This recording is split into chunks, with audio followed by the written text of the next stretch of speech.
Hey, my life is slow.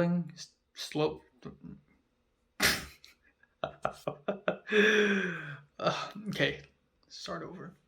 Hey, my life is slowly starting to get interesting. What's up? It's the Culture Detective here, investigating your favorite movies. And today I'm going to be doing a second review of the day, and that would be a movie review, actually a documentary review on the new documentary Fire of Love, directed by Sarah Dosa. Yeah, Fire of Love is a very new documentary, and I have been hearing things about it since like half a year ago, and I've been interested in watching it. I think it was part of the lineup of Toronto International Film Festival or something, and it won some awards, or at least it got in, and I was interested in it. You know, an artsy documentary. Sign me up, baby. And so this is a partially produced by National Geographic documentary about a couple of people, two people who are really into volcanoes and dedicated their entire lives studying volcanoes. And first of all, this documentary also got nominated for an Oscar, so that's really good, and that's all the more reasons why I should watch it. Also, speaking of Oscar nominated documentaries, where the hell can I watch All the Beauty and the Bloodshed? Where the hell can I watch that? If it's playing in the theaters in LA, please tell me because I want to watch that. Okay, but anyways, back to Fire of Love.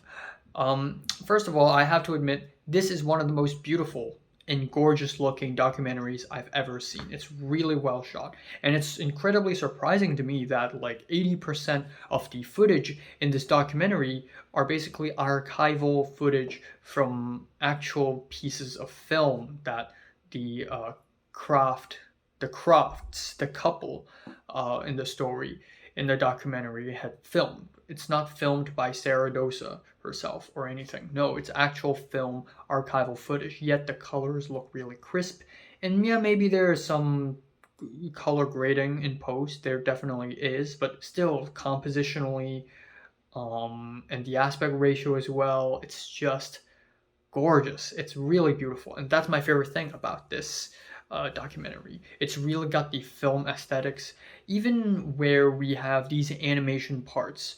It looks really beautiful and pristine. It looks really organic and rustic with the paper and the handwritten words. You can still see the film grain and coffee stains and film skips. It's really, really aesthetics. It's like one of those super long artsy YouTube video essays, but turned into a whole ass documentary, and it's gorgeous.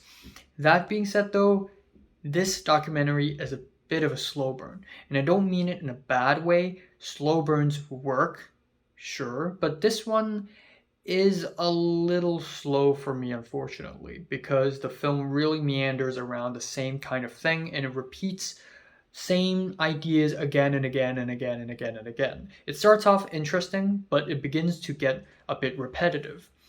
Now, I have seen documentaries that are kind of slow paced and also about the nature, such as Werner Herzog's Fireball documentary, which I really like.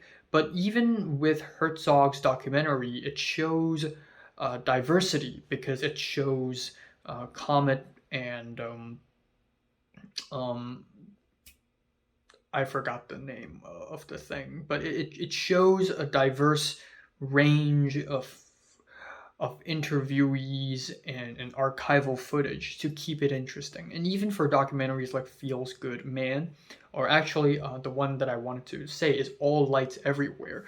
This documentary is like a super long video essay and it takes things really slow, but it still manages to be interesting because of its very interesting ways to film. You know, it really puts the camera in spots that you wouldn't expect to keep it interesting.